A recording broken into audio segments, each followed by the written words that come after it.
हिंद पीढ़ी के एक व्यक्ति के द्वारा सूचना दी गई कि उनकी दोनों लड़कियों का अपहरण हो गया। उन्होंने बताया कि वे जो है कांटा टोली में मंगल टावर है वहाँ आधार कार्ड सुधरवाने के लिए निकली थी, पर रास्ते में से उस लड़की का फ़ोन आया और फ़ोन में उसने बताया कि उससे ऑटो वाला उसके साथ जबरदस्ती कर रहा है और एक तरह से उन्हें किडनैपिंग करके ले जाया जा रहा है।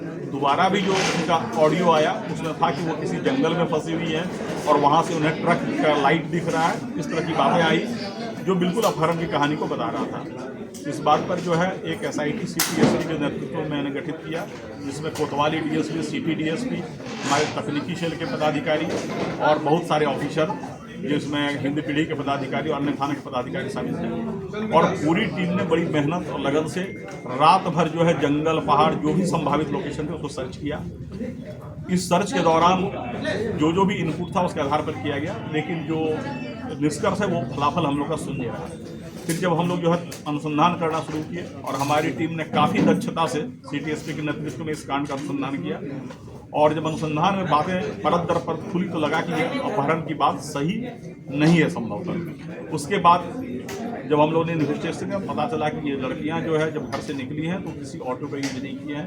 बाद में अनुसंधान में ये आया कि ये आल्टो कार से निकली हैं, और इस पूरे प्रकरण में पता चला कि वो जो लड़का जो उन्हें भगा कर ले गया था वह कर्नाटक का रहने वाला है, वो हैदराबाद में काम करता है और इनसे संपर्क में था। वह 5 जनवरी को ही यहाँ आ गया था, लेकिन पुलिस से बचने के लिए ये लोग लगातार मोबाइल तोड़ते रहे, सिम कार्ड तोड़ते रहे, केवल रेलवे स्टेशन के वाईफाई का यूज करते रहे। इस पूरे अनुसंधान के दौरान रांची पुलिस ने कई ट्रेन को सर्च किया, जिसमें से Palamu express, Shaktipunj express, Kamayani express, Gangavati express, Mandapam express, इस बहुत सारे ट्रेन को सर्च किया गया। RPF के सहयोग से और वहाँ के स्थानीय पुलिस के सहयोग से कई स्टेशनों का CCTV फुटेज खंगाला गया, और एक ज़बरदस्त मेहनत जो है रांची पुलिस की टीम के द्वारा किया गया, और अल्टीमेटली कर्नाटक पुलिस के सहयोग से हम लोगों ने इसे कर्नाटक में गंगावती में अभियुक्त को भी पकड़ा और इन लड़कियों को बरामद किया।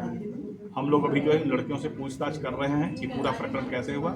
इन लड़कियों ने इतने बात स्वीकार किया कि जो ऑडियो उन्होंने बनाया था वो मुख्य अभियुक्त के बहकावे में बनाया था, और उसमें उनके साथ ऐसी कोई बात नहीं हुई थी कि उन्हें कोई ज़बरदस्ती ले जा रहा है।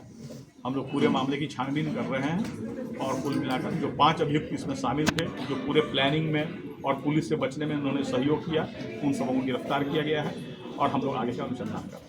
सर ये अभियुक्त कहाँ से हैं सर, कहाँ के लोग हैं? अभियुक्त एक जो है वो कर्नाटक के रायचूर जिले का है, जो मुख्य अभियुक्त है मोहम्मद इस्माइल। इसके अलावा हिंद पीढ़ी के 2 अभियुक्त हैं। इसके अलावा एक चितरपुर का अभियुक्त है और एक गढ़वा नगर उटारी का अभियुक्त है। सर जैसे लास्ट लोकेशन और मांझी था, और मांझी के बाद ये लोग इसी ऑल्टो कार से ये जो अब अनुसंधान से क्लियर हुआ है, ऑटो से कहीं नहीं गए थे, ये ऑल्टो कार से निकले थे, और पूरे अनुसंधान से यह क्लियर हुआ कि यहाँ से चितरपुर से फिर कोडरमा से गया से दूधी से बनारस से नागपुर से गंगावती कर्नाटक जा रहा है। तो लड़कियां जब अभी मन से निकली तो आखिर इससे किडनैपिंग का शक क्यों दिया गया? नहीं, अभी जो है लड़कियां मन से निकली है या वो किसी दुष्प्रभाव में बोल रही हैं, जब तक लड़कियों को हम लोग काउंसलिंग करके उन्हें परफेक्ट नॉर्मल कंडीशन में नहीं ले आए तब तक कुछ भी कहना प्रीमेच्योर होगा। और दूसरी बात कि जिस तरीके से पूरे प्रकरण को रचा गया, झूठी बातें फैलाई गई, लड़कियों को लगातार उनके गार्जियन के कस्टडी से बाहर ले जाकर लगातार ट्रेन पर ट्रैवल कराया गया, ये अपहरण की ही बात है। सर जो ऑटो चालक है जिसके बारे में वायरल हो रहा था, या उनका कहना है कि मेरा मान सम्मान को ठेस पहुंचाया, मेरे से कोई ये भी नहीं लिया गया और उसका वायरल किया गया, हमको बदनाम किया, जिससे वो ऑटो वालों पर भी जो है विश्वास कम हुआ लोगों का। इस तरह उस बात की हम लोग छानबीन करेंगे, उस प्रकरण पर क्या क्या कार्रवाई। अभी हम लोग का मुख्य ध्यान अनुसंधान पर केंद्रित था, बाकी जो बातें फैली और अफवाह फैली उसके बारे में हम लोग अलग से छानेंगे। सर वापस लाने में कितने का सहयोग रहा? वापस लाने में हमारी SIT की टीम वहाँ गई थी, और मामले की गंभीरता को देखते हुए हमने पूरी SIT को एरोप्लेन से कर्नाटक भेजा, और पूरे अभियुक्त और जो लड़कियां बरामद उन सबको हम लोग एरोप्लेन से लाए ताकि मामले में कोई विलम्ब न हो, क्योंकि बहुत तरह की भ्रांतियां फैल रही थी और शहर में एक तरह का अलग तरह का वातावरण पैदा हो रहा है। जिस तरह से ये लोग सोची समझी ये प्लानिंग के तहत ये तारीख की है, पुलिस को गुमराह किया गया, गार्जियन को गुमराह किया गया, उसके लिए भी कानूनी प्रावधान है, और वैसा लगे तो हम लोग कानूनी प्रावधान के तहत उसमें कार्रवाई करेंगे। सर राज्य के मुख्यमंत्री हेमंत सोरेन इसमें संज्ञान लिए।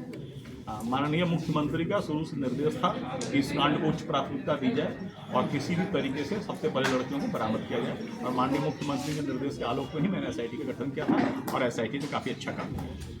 सर अगर इसमें होगा तो उन लोग के साथ क्या किया जाएगा? कानूनी कार्रवाई उसके लिए प्रावधान है। अगर आप जो है पुलिस को झूठी सूचना देते हैं उसके लिए भी कानूनी प्रावधान है। सर लड़का और लड़की जो है वो कितने दिनों से मतलब जो है संबंध में थे? वो उनके आपसी संबंध के बारे में अभी कुछ भी कंक्लूसिवली कहना उचित नहीं होगा। हम लोग उस बिंदु पर छानबीन कर रहे हैं, बरामदगी हो गई है, बाकी बिंदुओं पर हम जब पूरी तरह से निष्कर्ष पर पहुंचेंगे तब बताएंगे। ठीक है।